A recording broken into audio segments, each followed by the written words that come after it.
Et c'est marrant parce que ça gêne beaucoup les gens, ce côté pipi. Mais par contre, pour faire une sodomie, il y a du monde. Ouais. Hello, c'est Lisa et Sarah et vous écoutez Débauche, le podcast original Femtasy qui donne envie de ken.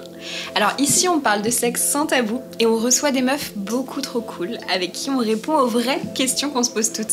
Femtasy, c'est de l'audio érotique et de l'audio porn, parfois super vanille et parfois très hardcore. Donc forcément ce podcast, on vous promet, il va vous donner très chaud. Et c'est parti pour notre toute dernière nuit de débauche. Je suis débauché. Tu es débauché. Nous sommes des débauchés. Ceci est débauche. Hello, bonjour, bienvenue. Hello. On est ravis de vous retrouver pour le dernier épisode de cette saison de débauche. C'est triste. Mon cœur saigne. Je suis en deuil. C'est passé beaucoup trop vite, mais en même temps, qui dit dernier dit un peu meilleur pour la fin. Donc tout est permis finalement, il n'y a absolument pas de limite aujourd'hui. Cette pression. Sky is the limit. Sky is the limit. Et en plus, dans cet épisode, on va parler du squirt, cette fameuse éjaculation féminine qui est source de tant de fantasmes. Alors, spoiler alert, on commence vraiment sur un énorme spoil. Hein. On vous révèle la fin de la saison. Alors oui, le squirt, c'est bien de l'urine.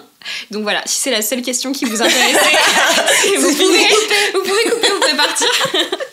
Maintenant, si vous avez envie de savoir si le squirt est forcément synonyme d'orgasme, s'il est à portée de toutes, pourquoi c'est une quête aussi mythique, aussi mystique, pourquoi ça fait autant rêver et pourquoi les hommes sont aussi obnubilés à l'idée de faire de nous des femmes fontaines, alors restez bien avec nous parce que ça va vous plaire.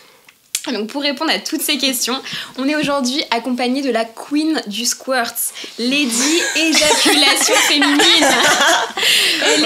Dans mon CV, je l'écris à chaque fois. En gros, ça sur son LinkedIn. Elle est... Exactement, j'ai pas pensé. Elle est infirmière sexothérapeute, elle est éducatrice sexuelle, créatrice de contenu, elle a tout vu, tout lu, tout entendu sur le squirt. Bienvenue Vicu, merci d'être avec nous. Merci beaucoup. C'est vrai que je me rendais pas compte à quel point le squirt prenait beaucoup de place dans ma vie, mais j'avais pas imaginé qu'il prendrait une place supplémentaire sur mon CV, je vais y réfléchir. Merci les filles. C'est un sujet quand on tient un compte sexo de façon générale, mais je pense quand on est même professionnel de santé, parce que des fois j'ai des abonnés qui disent moi j'ai demandé à ma sage-femme, j'ai demandé à mon gynéco, etc., qui posent énormément de questions, tout simplement parce qu'en fait il n'y a pas beaucoup de gens qui se sont vraiment penchés sur le sujet, comme tout ce qui est santé sexuelle féminine de façon générale, et du coup moi j'en avais marre de pas comprendre ce qui se passait, si on avait une poche secrète à l'intérieur de notre corps. Et j'avais vraiment envie, je me suis dit, bon, j'ai un peu cette chance d'avoir une formation paramédicale et psy, et du coup, c'est parfois ce qui manque, en fait.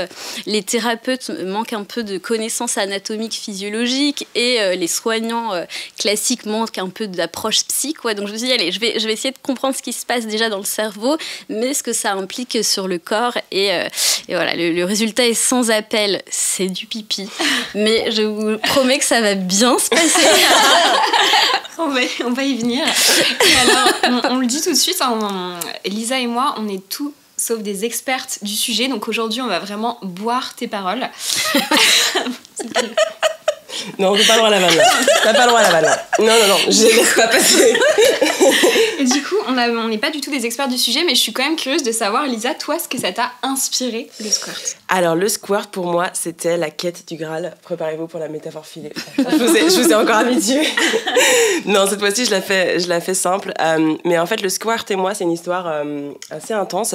Alors, je me suis mise en tête de me faire squirter quoi qu'il en coûte il y a 5 ans. Quoi qu'il en coûte. Alors, je sais pas vraiment pourquoi j'ai mis sur le squirt une sorte de symbole de la meuf libérée du cul. Mais voilà, allez comprendre pourquoi. Pour moi, c'était un moyen de se déconstruire. Alors que dans les faits, je me suis mise à faire tout le contraire. Que de me détendre du slip et de m'écouter. Donc c'était une vraie croisade. Cours en ligne, atelier, bouquin, squirt, yoga. Squirt yoga. J'ai fait tu nous la racontes ça. totale. Alors, je me suis cloîtrée chez moi des week-ends entiers avec des sextoys qui ressemblaient à des avions. Enfin bref, c'était une obsession. Et comme d'habitude avec le sexe, c'est au moment où j'ai arrêté de me prendre la tête et de me mettre la pression et d'essayer de me conformer à quelque chose que j'ai squirté, forcément. Et c'était rien de particulièrement spectaculaire dans mon cas aussi, donc déception. J'étais là un peu, tout ça pour ça, ok. Mais quand j'ai raconté ça à mes copines, qui m'avaient pas vu depuis des mois d'ailleurs, parce que je sortais plus chez moi, elles m'ont avoué pour la plupart que elles avaient j'aimerais squirter, enfin l'action de squirter dans leur liste de choses à faire avant de mourir, et certaines avant leurs 30 ans. Donc, la Rolex, le squirt. Voilà, c'est ça. Donc certes, mes potes sont des obsédés, mais quand même, le squirt, franchement, moi je me dis, on a une relation compliquée. Voilà. Waouh. Ok, du coup, ça va donner encore plus envie d'investir le sujet. C'est plutôt Lisa va en thérapie, vous inquiétez pas, j'en ai déjà parlé à ma psy. Mais en fait, c'est justement, en fait, on a l'impression que ça fait partie du package. En fait, il n'y a pas une pratique de toute façon qui est obligatoire, nécessaire, etc. Mais on a toujours l'impression que forcément, on passe des étapes dans notre diplôme du cul si on arrive à faire telle ou telle performance. Mais ça, c'est parce qu'on a été éduqués pour la plupart d'entre nous au porno, mais même en dehors de ça, qu'on est dans une société de la performance et qu'on va toujours raconter quand on fait des performances incroyables au lit, mais on va jamais raconter quand c'était une grosse cata. Et donc du coup, on a l'impression que c'est simple pour tout le monde. Si on regarde un petit peu de porno mainstream, du coup on a une vision biaisée en fait de ce qu'est la sexualité et donc voilà, on se met comme ça des to-do list du cul et la plupart du temps on va être déçu forcément, ne serait-ce que parce qu'on y a mis tellement d'intention que forcément en fait il y a aucune pratique qui peut tu vois qui est à la hauteur de ces mois enfermés dans une grotte. J'ai jamais passé autant de temps sur un truc. Ça, c'est comme un peu le nouvel an, si tu l'attends, si tu prépares trop la soirée, tu vas forcément être déçu quoi. Mais oui, ou j'ai envie de dire c'est pire, c'est comme un mariage. Enfin, le truc qui te ruine un an de ta vie, tu vois. Et parce que t'as la pression de la performance, parce que ça fait partie des cases à cocher, parce que si, parce que ça, en fait. Et que la sexualité, elle est beaucoup plus simple. Alors, évidemment, je suis partisane du fait de dire, et j'en suis persuadée que la sexualité, ça s'apprend. Ce qui s'apprend pas, c'est le coït de la reproduction. Ça, naturellement, on se débrouille pour trouver... voilà, on a un clou, on prend un marteau et puis voilà. Ouais. Mais en dehors de ça, tout ce qui est plaisir, etc., forcément, ça s'apprend. Mais vraiment, il faut que ça s'apprenne avec distance. C'est vraiment, en fait, comme un peu un loisir où on est là pour prendre du plaisir. On n'est pas là pour... alors, quoique, il y a des loisirs sur lesquels les gens se mettent... là, je pense au sport, etc. etc. Mais il faut vraiment se détacher du résultat, mais plutôt vivre l'expérience. Et c'est vrai que oui, ça ne m'étonne pas que tu aies été un peu déçue. Parce que, moi, là, déjà, il n'y a pas de surprise. Je trouve que c'est surcoté à mort comme j'ai déjà spoilé la fin. Je trouve que c'est chouette de l'avoir vécu et en même temps vraiment est-ce que c'est ça dépend en fait, j'en parlerai après. Il y a différentes façons de squirter, il y en a d'autres qui sont je pense plus plaisantes que d'autres, en tout cas plus jouissives. Mais ouais, ça m'étonne pas que tu aies été déçue parce que la sexualité, elle doit aussi se vivre avec juste l'expérience, le moment de connexion, etc. Et pas... et moi aussi, j'ai essayé, alors pas autant de temps, pas autant d'énergie que toi, mais... Pas de squirt yoga. J'ai pas eu trop de problèmes pour squirter avec des partenaires qui géraient un peu la stimulation mécanique, etc. Donc je me pensais capable, etc., etc. Alors j'avais pas capté que c'était juste mécanique et que donc ils avaient compris le mouvement, mais finalement c'était tout quoi. Et du coup j'ai eu très envie de le faire moi pour après pouvoir le faire devant un ou une partenaire. Ouais. Je me suis dit, putain, ça, vraiment, la personne va crever sur place si j'y arrive. Mais moi, c'était ça, de ouf. Le côté performatif, j'étais là, mais attends, je rajoute une corde à mon arc, incroyable. Ouais, moi, je me suis dit, là, ça y est, parce que, évidemment, j'ai vu quelques pornos où 2-3 secondes plus tard, machin. Et donc, j'ai essayé, tu me dis, quoi qu'il en coûte, moi, ça m'a coûté mon coude. Non. C'est terrible. Et vraiment, parce qu'en fait, si tu veux, c'est ce que... Il manque des centimètres de bras et donc du coup c'est quand J'ai même aussi des bras très courts, je pense que c'était pour ça que c'était si complexe. Mais la vraie Le question, T-Rex, c'est quoi. est-ce qu'on peut se faire squirter soi-même ou il nous manque 10 cm de alors bras? non il y a des personnes qui arrivent très bien, en fait ça dépend du type de squirt. Il y a des personnes Je crois que t'allais dire ça dépend le type de bras. non, bah après c'est un peu, j'ai envie de vous dire, c'est un peu comme quand on fait le grand écart. Il y a des personnes qui vont y arriver assez vite, il y en a qui n'y arriveront jamais. Enfin voilà, et sur le papier, tout le monde peut faire le grand écart. Et bah là c'est pareil. Et peut-être qu'on va jamais trouver et pourtant le faire sur quelqu'un d'autre, pour moi c'est plus simple. Mais sur moi-même, le bras n'est pas assez. En fait, je réfléchis trop. Et le lâcher prise, c'est pas compatible avec une espèce de recette de cuisine, quoi.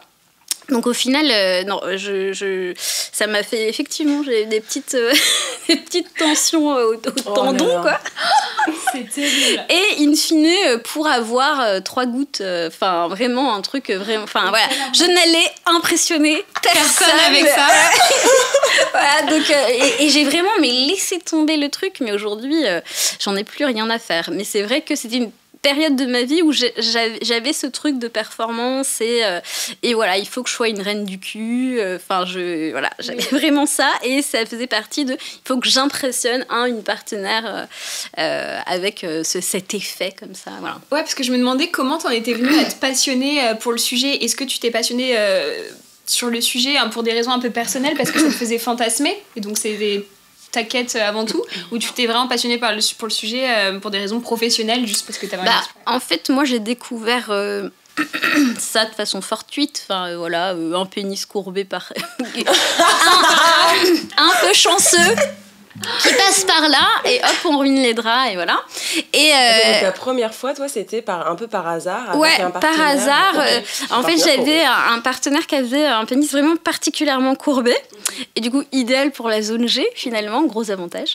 Et donc bah en fait voilà, comme c'est mécanique, ça stimulait le bon endroit etc. Et donc du coup je me suis retrouvée les draps trempés etc. On était vraiment sur ça devait être hyper une petite impressionnant. piscine quoi. Et du coup bah ouais parce que déjà forcément le réflexe je pense de toute personne qui a son premier squirt c'est de toucher le liquide et sentir. Putain, est-ce que c'est de la pisse ou pas, parce qu'en plus c'était pas forcément un partenaire que je connaissais depuis hyper longtemps, donc pas forcément très à l'aise. Lui évidemment avait gagné au loto, donc du coup trop content. Lui était trop content, ouais, c'était quoi sa réaction? Mais c'était intentionnel, genre il savait pas que du tout.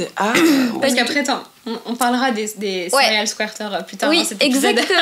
Mais non, là, c'était vraiment... Je pense que ça a forcément dû lui arriver de temps en temps, vu la forme de son pénis. Enfin, voilà, mais du coup, il était très content de ça. Et moi, j'étais là, ok, d'accord, qu'est-ce qui se passe? Est-ce que c'est gênant?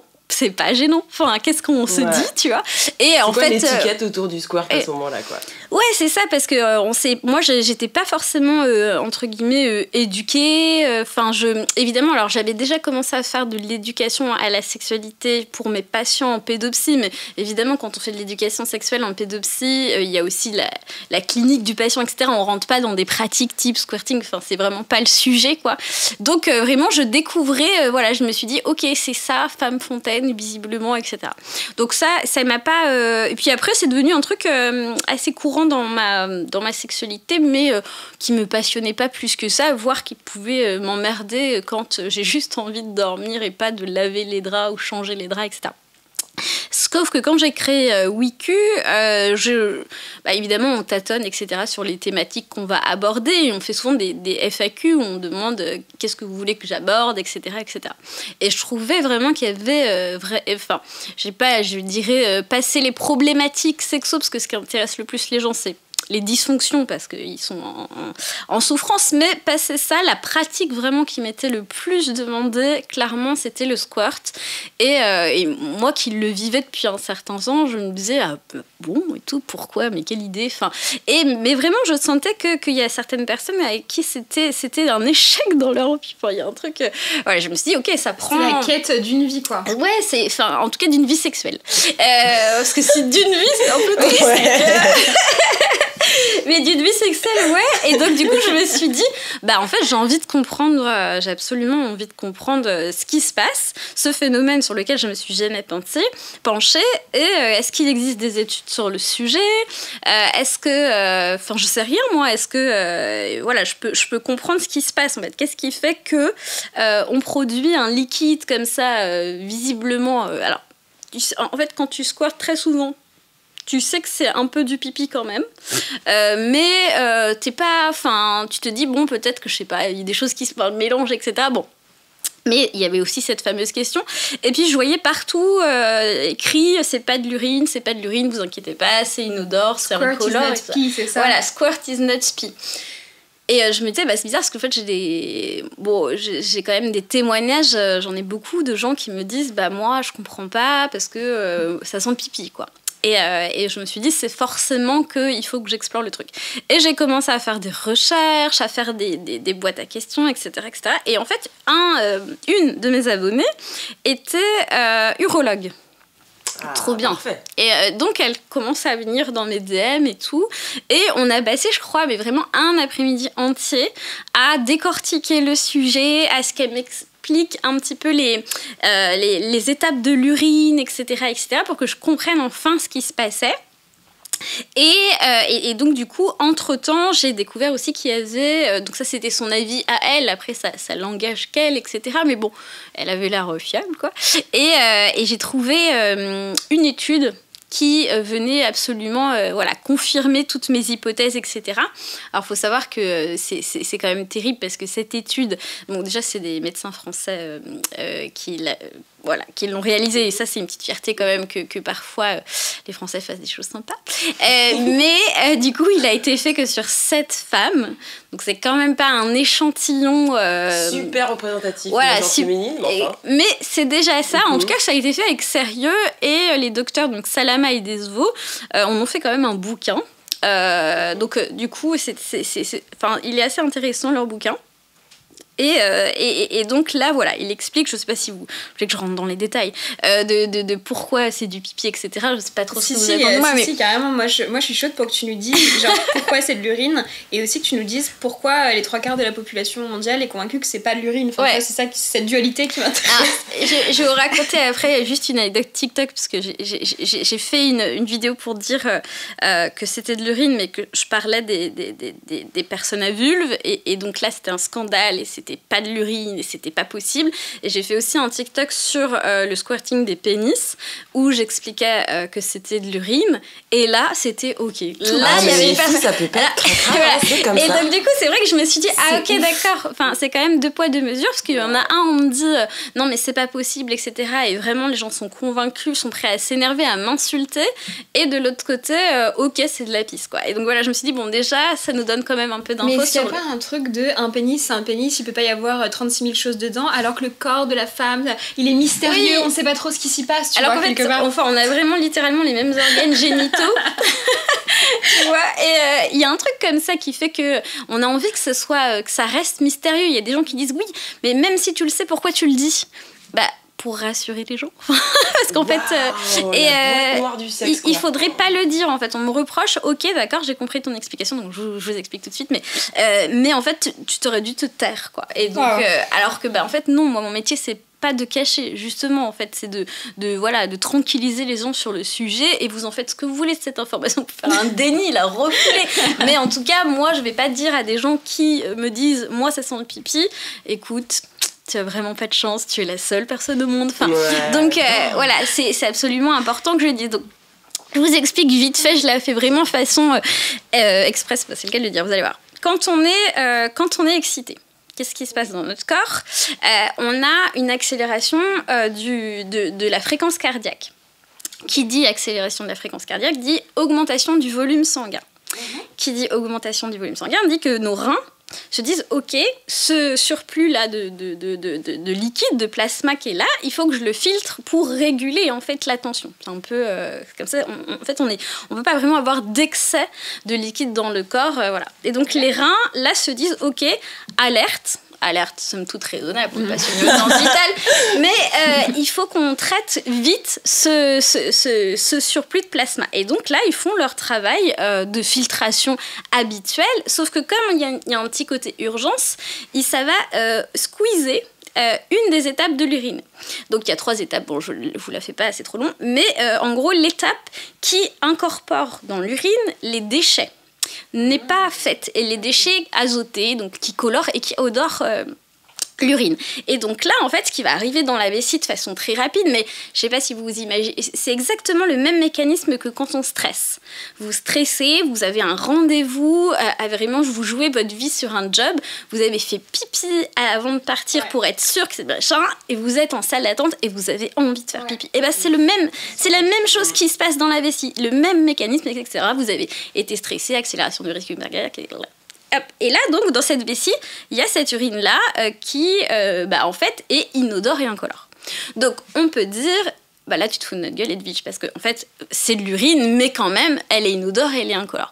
Sauf qu'en fait, il n'y a pas de règle. C'est-à-dire qu'il y a des personnes, déjà, qui n'auront pas uriné en amont, tout simplement parce qu'en fait, elles ne sont pas abonnées des comptes sexos, elles ne sont pas obsédées par le squirting, enfin, elles ne savent pas qu'il faut, si, en tout cas, c'est leur désir que ça ne sente pas, il faut uriner avant, donc ça va se mélanger à l'urine qui est déjà présente.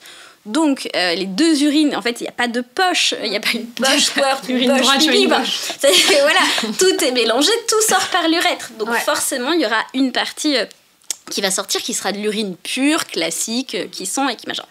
Et encore mieux, je ne sais pas si c'est mieux, mais si pour les personnes qui aiment l'uro, mais pour le coup, il y a certaines personnes, on en parlera, mais qui maîtrisent vraiment la mécanique, la technique dite mécanique, et qui vont faire par exemple que la personne au réveil, on se touche, on se machin, ça va très vite, on est très excité, et notre partenaire fait cette technique mécanique, et là, ça peut être vraiment sur quelqu'un qui maîtrise le geste, ça peut être moins d'1 minute, ça peut être quelques secondes, la vessie se vide. Parce qu'en fait, ce qui se passe, c'est que la technique mécanique chatouille l'urètre et dit à la vessie, vide-toi, quoi. Pour vous faire vraiment très court.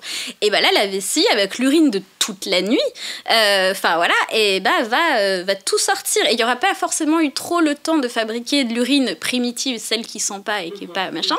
Et donc, ça peut être... En fait, personne ne peut prédire à l'avance ce qui va sortir, puisqu'il faudrait presque une échographie de la vessie de chaque personne avant. Et donc, du coup, je trouve ça vraiment malhonnête de dire aux gens c'est inodore, c'est incolore. Parce qu'en fait, parfois ça le sera si la personne a pris ses précautions, et puis dans plein de cas ça ne le sera pas, et il faut se détendre sur le sujet. Enfin, le sexe, ça sent pas le jasmin, la fleur d'oranger, enfin, et donc oui, parfois il y a des fluides, enfin je pense que les gens l'ont remarqué bien avant de squirter, et c'est pas tout lisse, etc.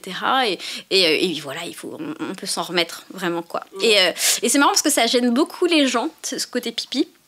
Mais par contre, pour faire une sodomie, il y a du monde. Ouais. Par contre, là, on sait que c'est du caca, il n'y a pas du tout. Ouais. C'est étonnant d'ailleurs que tu dis, analyse notre pouls, je sais pas. Il y a une deuxième poche en fait. Il y a une deuxième poche, tu vois, et c'est des paillettes. Et donc, non, voilà, c'est vrai que c'est vraiment très hypocrite, parce que là, d'un côté, ça dérange que ce soit du pipi, mais de l'autre, là, par contre, allez, c'est pas grave, t'inquiète. Donc, Voilà. Mais c'est hyper intéressant cette phobie des pratiques uro, tu vois, genre de se dire. Alors que j'ai l'impression, il y a tellement l'intention en fait, c'est tellement important dans les fantasmes, dans les kinks, dans les pratiques. C'est pas parce que tu prends une bifle que c'est du BDSM, tu vois, donc c'est pareil, le squirt, c'est pas parce que tu squirtes qu'il y a un rapport du coup d'uro, enfin de pratique uro qui peut potentiellement être de la dégradation dans certains cas. L'intention n'est pas là. Exactement. C'est-à-dire qu'en fait ça dépend de l'intention. Si ton intention en faisant squirter quelqu'un, c'est de se dépêcher de le faire le matin au réveil pour que ça sente très fort le pipi, exactement, et que tu sois peut-être humilié, etc., j'en sais rien, mais enfin, oui, ok, là c'est une pratique uro. Mais s'il y a aucune intention, aucune excitation par le fait que ça soit de l'urine, en fait c'est pas de l'uro, c'est tout. Enfin, mais c'est vrai que les gens disent oui, en gros voilà, c'est des golden shower. Et déjà non, ça peut être des transparent shower. Calme-toi. Et en fait c'est l'intention, voilà, ton intention, c'est pas que ça sente le pipi, c'est pas de rechercher ce côté humiliation, etc., de se faire pisser dessus. En fait c'est une action engendre un effet, cet effet c'est le squirt et puis ça fait partie du cul quoi. Ouais. Et à propos d'intention, tu m'avais déjà parlé par le passé des serial squirters. Enfin, t'avais appelé ça comme ça, je sais pas. Ouais, mais parce que moi je l'ai vécu comme ça. Alors, est-ce que tu peux nous en parler? Qu'est-ce que c'est? En fait, je pense que comme... alors ça, c'est vraiment un truc...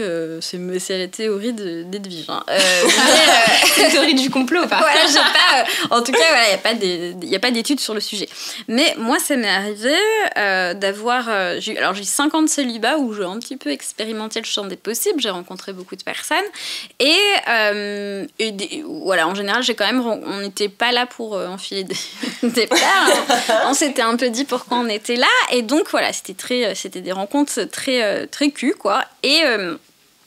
Et plusieurs fois, j'ai rencontré des partenaires qui, sans même me prévenir, dans les premières minutes du tripotage, etc., allaient directement me mettre des doigts dans la cocotte et activer mécanique. Le consentement, les gars, le consentement. Ouais, mais vraiment, sans que du coup j'ai pu imaginer, parce qu'en fait on peut mettre des doigts dans la chatte sans que ça soit bien évidemment pour obtenir un squirt, mais là on savait que l'intention, on reconnaît le geste au bout d'un moment. Hein. Je sais pas qui t'a à faire, mon coco. et du coup, au final, comme en fait, on peut pas maîtriser ça, c'est-à-dire que ça sort, on appuie sur un interrupteur, la lumière s'allume, et ben là c'est pareil. Et du coup, c'est le début, on se connaît à peine, alors parfois on se connaît depuis un certain temps, mais j'ai rien demandé, moi. Et j'ai rien demandé, pour le coup, en plus, il n'y a pas de précaution de prise forcément parce qu'on est sur le canapé, etc.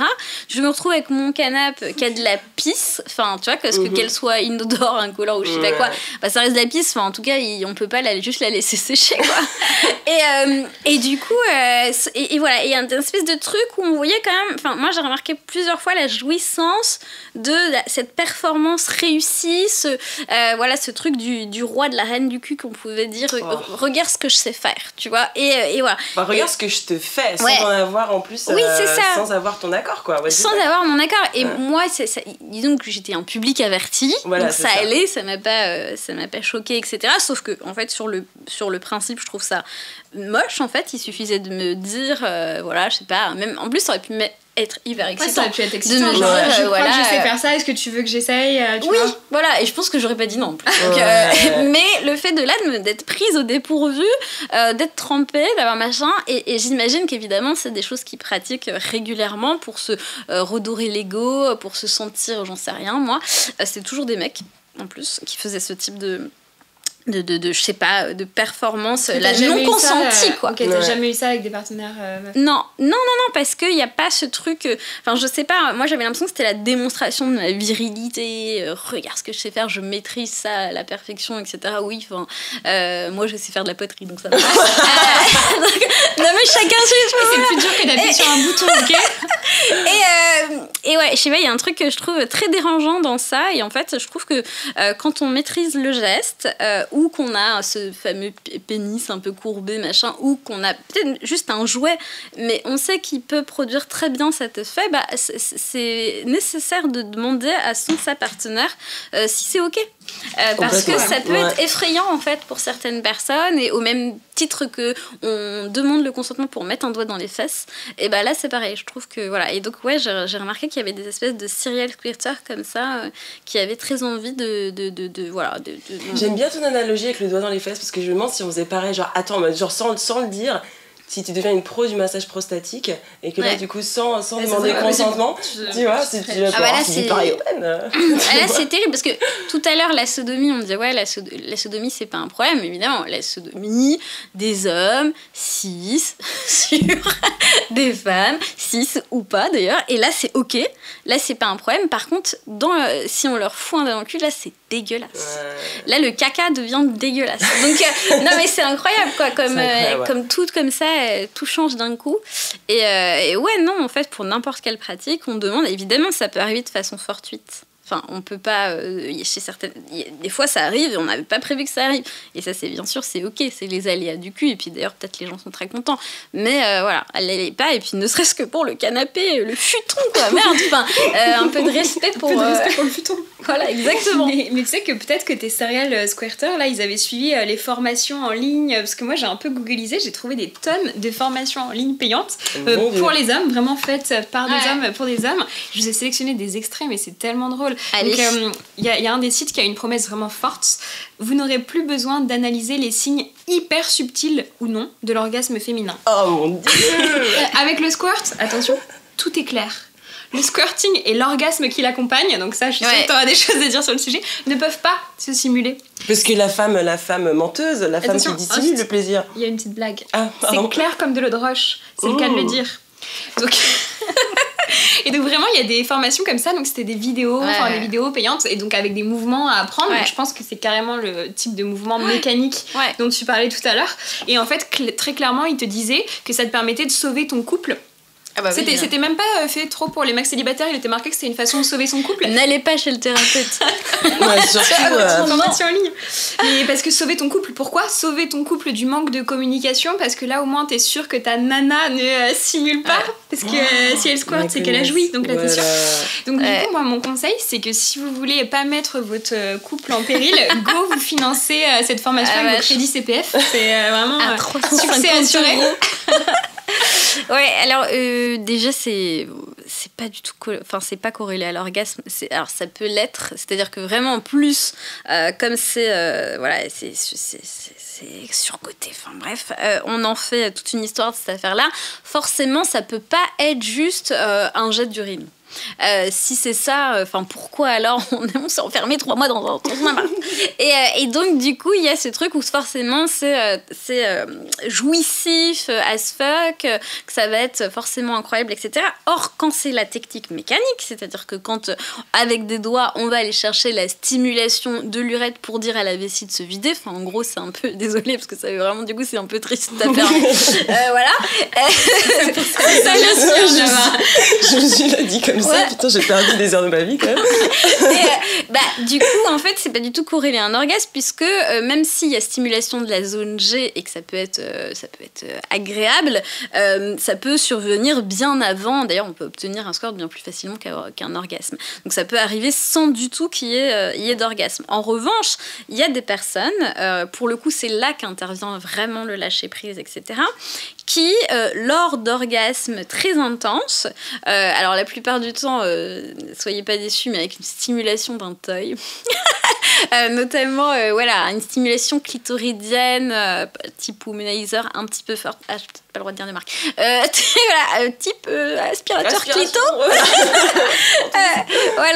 Et du coup vont en fait avoir un orgasme assez puissant, assez intense, une sensation de lâcher prise, vont même parfois savoir que c'est le moment de lâcher un peu, donc avoir un peu plus de volonté qui est l'arrivée de ce squirt, parce qu'elles racontent qu'elles peuvent pousser un peu, quoi. Et là, hop, c'est parti, et là, c'est un squirt corrélé à l'orgasme, et souvent d'ailleurs c'est ce qui est en jet, parce qu'il y a là du coup comme il y a aussi l'intention un petit peu le porno mentait pas à 100%, il y avait un peu de vrai quand même. Il y a la possibilité bien sûr d'avoir ce squirt là qui est du coup comme il y a un peu cette volonté de relâcher, parce que ça soulage en même temps de l'orgasme, il y a quelque chose de très plaisant en fait quand on vide sa vessie, quand on a très envie de faire pipi, ça fait du bien, on est d'accord quoi. Et là du coup on relâche, donc du coup le jet est plus les sphincters en fait sont plus stimulés et donc le jet est plus impressionnant. Or la technique mécanique en général ça fait plutôt une petite cascade. Voilà ça coule en petite cascade quoi. Mais évidemment on n'entend parler que du jet, nous forcément que du jet et de l'orgasme, alors qu'en fait c'est très rare, et c'est là que on dit souvent il faut lâcher prise pour squirter, etc. Avec la façon mécanique on n'y est pour rien, on voudrait pas que ça arrive, on serait focus en disant non je veux pas que ça arrive, mais que ça arriverait quand même, sauf si on contacte vraiment très fort le périnée, mais... Alors que là, pour le coup, ça c'est le truc un peu chouette. Moi, j'ai pas du tout jamais eu accès à ça. En tout cas, moi, c'était que de façon mécanique, etc. De toute façon, je peux en Donc, ça veut dire qu'il y a 2 types de squirt. Oui. Il y a en fait celui qui est, on l'appelle autonome, qui est vraiment qui arrive comme ça sans stimulation. Donc celui qui jaillit, qui est un peu spectaculaire. Voilà, exactement. Ça, c'est vraiment des personnes qui ont cette capacité. Faut quand même bien connaître son corps, mais en tout cas d'avoir des orgasmes très intenses et voilà, et d'accepter aussi de lâcher un petit peu ce qu'il y a dans la vessie, voilà. Et donc ça, c'est le truc un peu impressionnant. Et puis mécanique, en fait, c'est très simple. C'est juste on vidange, quoi. Voilà, c'est un peu tout. Et là, c'est jamais, quasiment jamais, parfois simulé, corrélé à un orgasme. Et donc, c'est la majeure partie des gens qui squirtent le font comme ça. Donc ça veut dire qu'on a, on est toutes en capacité de squirter de façon mécanique, mais peut-être pas toutes de façon autonome. Je pense que très peu de façon autonome. Enfin, en tout cas, quand je fais des stats, alors j'ai pas les chiffres en tête, mais quand je fais des petits quiz, etc., des petits sondages, c'est quand même majoritairement des personnes qui le font de façon mécanique. Donc, a priori, il n'y a pas, à moins d'une anomalie anatomique, etc., oui, tout le monde peut. Mais par contre, de façon autonome, là, c'est un peu, voilà, c'est un peu comme avoir des orgasmes puissants, pas avoir des orgasmes puissants. Je pense qu'après, ça peut peut-être, on peut le travailler, mais en fait, comme il n'y a pas de recette, à la différence de la technique mécanique, on va petite surprise, quoi. On verra si ça arrive, etc. Mais là, pour le coup, c'est en lien avec le lâcher-prise. Donc, ce serait incompatible avec le fait de mettre une recette en place, de se parasiter avec des choses à faire, quoi. Donc ça, je trouve ça beaucoup plus beau. C'est-à-dire que voilà, on peut être surprise, mais on peut pas. Il y a beaucoup de choses qui sont pour lesquelles on peut faire des tutos, expliquer des choses, etc., etc. Mais ça, pour le coup, là, on peut pas. Donc voilà, wait and see. Et pourquoi, selon toi, on a tellement associé le squirt avec, tu sais, le côté un peu badass, un peu libération féminine? Pourquoi on a associé ces deux notions? Uniquement à cause de ce qu'on disait déjà, c'est-à-dire de la place que ça peut prendre dans les films mainstream, où du coup c'est l'espèce de combo où je fais des gorges profondes, je crie beaucoup et je suis capable de faire comme je dis souvent, le cirque Pinder du cul, des trucs, des positions hors normes, et aussi je sais squirter, donc tac, j'ai coché, je suis une bonne petite amante. Mais est-ce qu'il n'y avait pas un truc un peu, est-ce qu'il n'était pas censé avoir une notion un peu féministe derrière le squirt, tu vois, j'éjacule comme les hommes éjaculent, je monte ma puissance aussi, tu vois. Alors en fait, c'est déjà squirt et éjaculation, c'est deux choses complètement différentes. C'est vraiment le résultat donc de l'orgasme, et donc c'est cet éjaculat qui a d'ailleurs des protéines de prostate dedans, chez nous aussi, hein. Et l'autre côté, le squirt, c'est vraiment cette émission en quantité conséquente d'urine au moment de l'excitation sexuelle, voilà, volontaire ou involontaire, corrélée à l'orgasme ou non corrélée à l'orgasme. Voilà. Mais ce que tu disais, Sarah, avec aussi l'idée,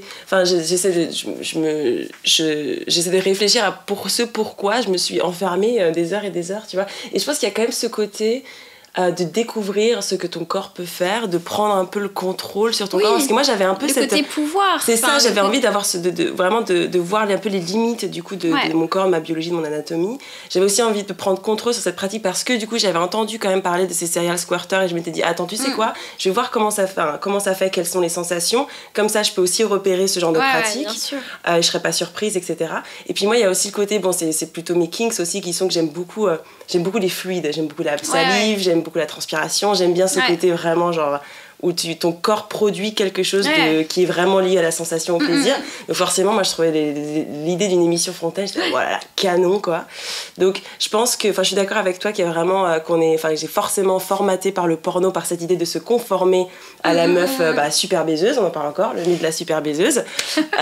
Mais voilà, je pense aussi qu'il y a ce côté de prendre le contrôle sur les manifestations corporelles, découvrir, mais maîtriser aussi ce qui peut advenir de nos corps dont on n'a pas forcément toujours l'entière liberté. Exactement, ouais. Et puis c'est quand même une sensation que j'ai trouvée assez particulière, que j'ai pas retrouvée dans beaucoup d'autres pratiques, hein, quand même, de cette espèce de relâchement qui est très très spécial.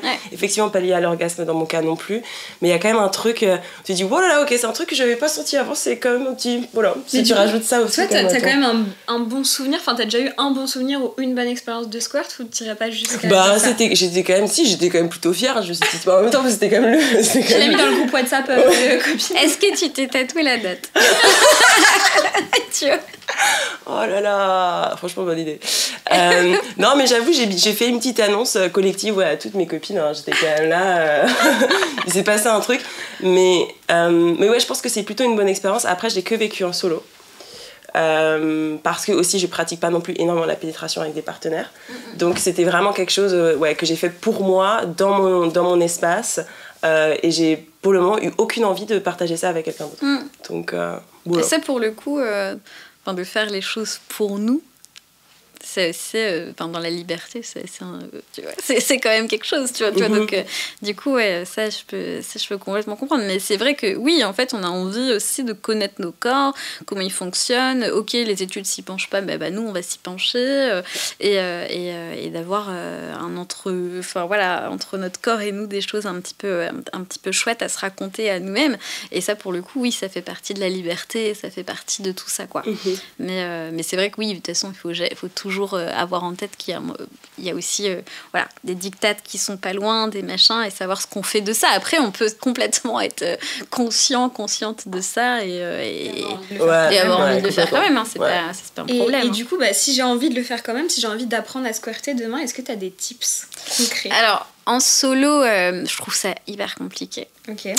Lisa a pu me dire Lisa, c'est pas malin ça. Pose un congé sabbatique. Tu vois, je vais écrire Sarah Kid Fantasy. Bye bye. En tout cas, c'est la seule bonne raison, je pense que les gens sont là, pas de soucis. Moi, je pense que nos boss ils disent oui direct. Alors, si tu tiens un carnet de liaison, tu vois, tu nous racontes un petit peu du contenu après, t'inquiète. Voilà, tu vois, s'il y a un truc, non, avec un jouet, même un jouet courbé, c'est plus simple en tout cas qu'avec nos doigts si on veut le faire en solo, ne serait-ce que juste pour la taille du bras. Ok, etc. Donc on investit potentiellement dans un jouet courbé. Un jouet courbé, il y a des jouets qui sont très anatomiques, hein, très bien pensés, etc. Donc je pense que c'est beaucoup plus simple. Sinon, quelques séances de kiné et puis ça revient. Mais surtout, en fait, il faut comprendre que la technique dite mécanique, c'est vraiment, en fait, on va venir chatouiller, donc c'est la zone G. Donc la zone G, c'est le carrefour entre donc, les piliers, les bulbes du clitoris, là, qui vient à cheval. En fait, notre clitoris est complètement à cheval sur l'urètre et le vagin. Et donc, du coup, par l'intérieur du vagin, on va aller stimuler donc, cette zone de carrefour du clito, de l'urètre et des glandes de Skene, les fameuses, qui font du bien quand on les chatouille. Et en fait, on va venir donc déjà un petit peu exciter la zone, parce qu'il faut que ça soit quand même un peu érogène, et puis surtout, il faut être sûr qu'on est au bon endroit. Donc, c'est censé faire un peu de bien. Et en fait, il faut vraiment imaginer qu'on va aller chercher, en fait, vraiment tirer sur l'urètre et dire à la vessie, coucou, ce serait vraiment bien sympa si tu pouvais te bider, quoi. Et donc, au final... Je sais que c'est le même dirty talk que tu fais en même temps. Tu verbalises. C'est presque du mignon talk, là, pour le coup. Tu vois, c'est une petite négo, quoi. Mais surtout, déjà, essayer plutôt de se focus, je trouve que c'est quand même intéressant, c'est que c'est une zone qui fait du bien, en fait. Il n'y a qu'un cinquième du vagin qui est érogène, donc profitons de cet endroit qui est un peu sympa, quoi. Donc voilà, prenez du plaisir, etc. Laissez le temps. Ça peut demander de l'huile de coude, hein, je connais. Mais ça peut vraiment prendre du temps, donc soyez patient, soyez patiente. Vraiment profiter du moment, mais il faut savoir que oui, le temps de prendre le coup de main, parce que c'est quand même un coup de main de bien comprendre comment ça fonctionne, ça peut être long, et comme qu'on apprend à faire le grand écart, j'aime bien ce truc-là, parce que oui, ça peut prendre plusieurs mois, et il faut entraîner la souplesse, etc. Même. Donc voilà, donc en fait, c'est vraiment juste aller faire cette petite technique qu'on appelle du viens par là, ouais. Hein, et viens par là le pipi. Oh, désolée parce que plus personne ne veut vouloir squirter. Mais voilà, donc voilà, vraiment prendre son temps, idéalement en solo, avoir un jouet courbé du lube, bien évidemment, par pitié. Et puis wait and see, puis c'est vraiment, surtout, vous ratez pas grand-chose. Donc, non, mais c'est vrai. Ouais, non, mais c'est clair, hein, franchement. C'est-à-dire que oui, ça peut être une case à cocher, mais finalement, comme on nous demande quand même de cocher beaucoup de cases. Exactement, ne vous enfermez pas chez vous. Ne s'enfermez Ne faites pas comme Lisa. Ne faites pas comme moi. Voilà. Et vu le nombre de questions qu'on a eu à te poser sur le squirt, tu t'imagines bien que la communauté a aussi plein de questions ou plein de témoignages. Donc je te propose qu'on écoute quelques témoignages / questions sur le squirt. Hello, donc moi c'est Julie, j'ai 35 ans. Je suis en couple du coup depuis très longtemps. C'est mon premier amour, donc depuis mes 15-16 ans. Et mon mec, ça ne l'a jamais dégoûté. Il a toujours même trouvé ça plutôt excitant. Et il y a eu plein de moments où, dans notre histoire, où je m'interdisais, où je m'empêchais, je me bloquais en me disant c'est dégueu, ou il va y en avoir partout, ça va être une galère, etc. Et où en fait je me frustrais soit parce que je trouvais ça pas pratique, comme si c'était vraiment un problème, alors qu'en fait en vrai on s'en fout, et même lui s'en fout totalement d'ailleurs. Ou alors je trouvais ça dégueu et je me disais c'est pas normal, etc. Alors petit comble, c'est qu'en plus je suis psy, donc je connais bien tous ces trucs-là et ça m'empêche pas de le penser pour moi-même. Donc je travaille dessus, mais c'est pas facile. Oui, les cordonniers, tout ça. C'est les plus chers. Je connais, hein, voilà.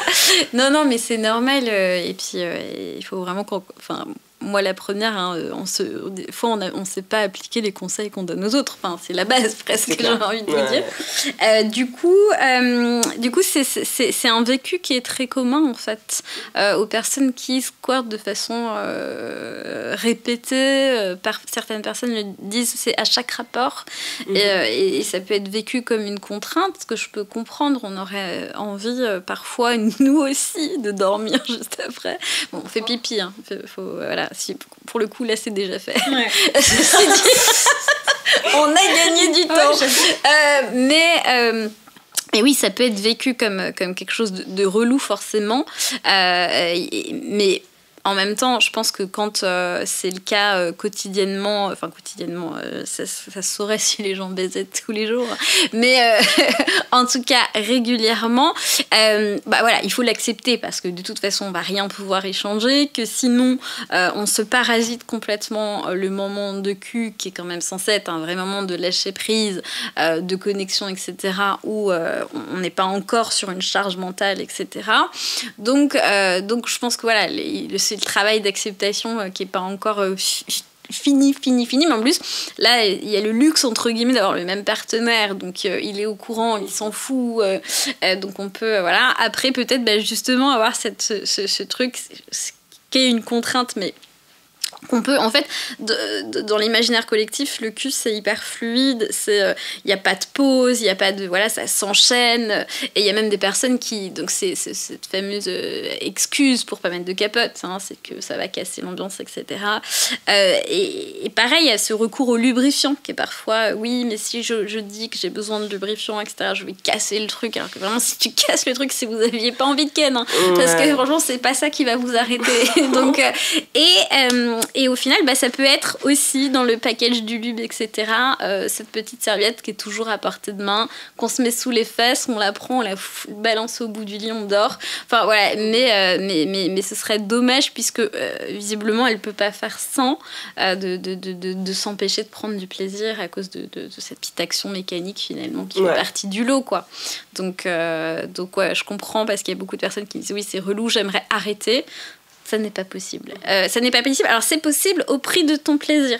C'est-à-dire que tu vas contracter ton périnée parce que le périnée, il aide à refermer les muscles du vagin, de l'anus, mais aussi de l'urètre. Et donc, du coup, oui, tu vas t'empêcher d'avoir du plaisir. Bon, c'est cher payé. Ouais.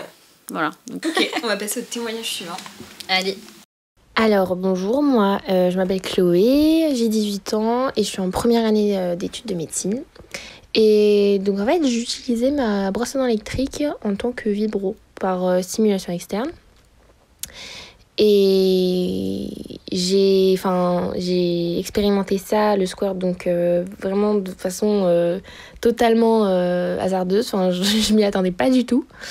Et ça m'a fait assez flipper, je dois avouer.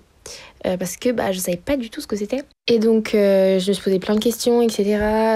Je me suis un peu documentée, je me suis rendu compte que c'était pas si grave. Enfin, je pensais que c'était grave au début, mais c'était pas si grave, que c'était pas de l'urine, parce qu'au début, je pensais que c'était de l'urine, mais pas du tout. Et donc, ça m'a rassurée. Je me suis juste mise, du coup, je me suis dit, fallait que je pouvais pas me masturber dans mon lit ou ce genre de choses pour pas salir mes draps, donc je le faisais sous la douche. Donc voilà.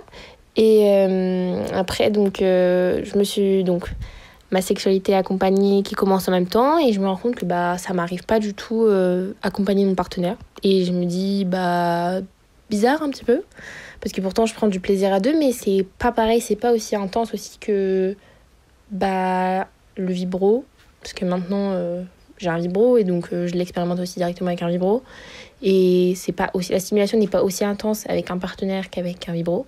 Donc je mets ça sur ce compte-là. Mais je pense aussi qu'il y a une part de lâcher prise qui est beaucoup plus difficile à accompagner que toute seule. Et donc je pense que c'est ça qui joue, et aussi, malgré que mes partenaires m'aient dit que ça les excitait, que c'était pas du tout quelque chose qui les dégoûtait, parce qu'ils savent très bien que c'est pas de l'urine, etc. Ils connaissent un peu le sujet.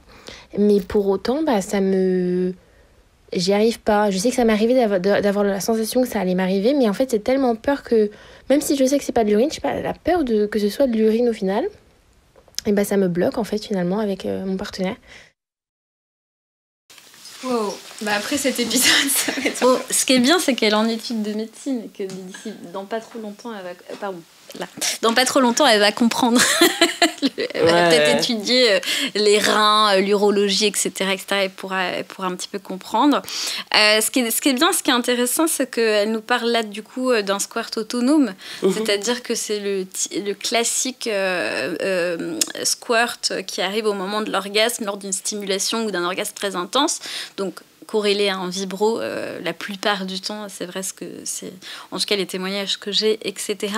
Et je pense qu'elle a tout compris, c'est-à-dire que ça arrive quand elle est seule, parce que justement le squirt autonome nécessite un grand lâcher-prise qu'on a forcément quand on est éloigné du regard de l'autre, quand on n'a pas personne n'attend rien de nous, et en plus elle le fait dans la douche, ce qui est assez chouette pour moi, les personnes qui sentent qu'elles ou ils en sont capables, mais ont très très peur.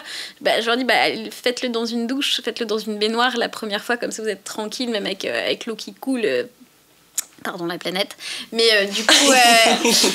du coup voilà, ça peut être une idée, mais effectivement en fait c'est très classique que des personnes arrivent à orgasmer seules et n'arrivent pas à le faire à deux de façon générale, ou en tout cas de façon moins intense, parce que y a un lâcher prise qu'on n'arrive pas forcément à avoir, en tout cas dans les débuts d'une relation, et puis parfois jamais, mais voilà, ça dépend de la relation qu'on a aussi. Mais donc, est-ce qu'on est quelqu'un qui a besoin de contrôler ? Est-ce qu'on a peur du jugement de cette arrivée d'urine des os à ce moment-là ? Est-ce qu'il y a une tension, je sais rien moi, dans notre couple ? Il y a des choses qui font qu'il y a plein de raisons pour lesquelles on peut ne pas jamais avoir d'orgasme à deux, avoir beaucoup de plaisir mais pas d'orgasme. Et là, comme elle est capable de squirter de façon autonome et corréler un orgasme, moi j'ai envie de lui dire, si tu te sens vraiment safe avec quelqu'un dans un climat de non-jugement, confiance, etc., allez sous la douche, prends ton vibro et montre-lui, quoi, tu vois. Mais parce qu'en fait il y a beaucoup de gens qui n'osent pas prendre leur vibro quand ils sont à deux. Surtout à 18 ans, c'est pas forcément facile. Non, mais déjà, attends, à 18 ans... Ouais, j'avoue. Moi, bonjour, je me m'étais jamais tripotée, moi, à 18 ans. Aussi, on m'a jamais acheté de brosse à dents électrique. Mais peut-être ceci explique cela. Mais non, mais voilà, déjà, c'est hyper chouette. Enfin, c'est qu'elle a déjà exploré des choses, clair. Etc. Et puis, quand elle s'en sentira capable, elle pourra, si jamais c'est nécessaire pour elle de montrer qu'elle est capable d'avoir ce truc un peu sympa et sous une petite douche, c'est cool. Ouais. Mais du coup, ma chérie, c'est du pipi, mais c'est pas grave. C'est du pipi, c'est grave, mais surtout si tu fais pipi en amont, que tu as vidé ta vessie classique, eh bien, tu auras une urine incolore et inodore. Donc, en fait, c'est la seule précaution qu'il faut avoir pour faire pipi, un pipi qui sent pas. Un pipi qui colle à ce que la société attend de notre squirt. Donc voilà. Ok, merci pour ces réponses. J'ai adoré parler de fluide avec vous. Franchement, on pourrait en parler toute la nuit. Mais cet épisode touche à sa fin. Donc j'ai une dernière question pour vous deux. Du coup, le squirt surcoté ou sous-coté ? Ah bah, la question se pose encore. Non, grave surcoté. Vraiment. Grave surcoté. Vraiment, même déceptif. Enfin, je pense qu'il y a énormément de personnes Je vais me regarder droit dans les yeux, genre, déception. Oui, voilà, une petite déception. Enfin, non. Vraiment, quand on pense surcoté, on pense Lisa, en fait. C'est vrai qu'on a envie on aurait eu envie que t'écrives un blog, quoi. Tu vois, un petit truc de la cause. Ouais. Je pense absolument pas nécessaire à une vie sexuelle épanouie. Voilà. Ok, grave surcoté. Ouais, je dirais surcoté, comme toutes les pratiques qui font fantasmer, je pense que ça vaut le coup de s'y frotter, ça vaut le coup de s'explorer. Après, effectivement, surcoté, en tout cas, je trouve, dans la réalisation. Ok, écoutez, merci à toutes les deux et merci à nos auditrices d'avoir été nos potes de soirée pour cette dernière nuit de débauche, en tout cas pour le moment. On n'aurait pas pu rêver meilleure copine de toilette de boîte parce qu'on a kiffé vous raconter nos vies, nos fantasmes, nos histoires et écouter les vôtres.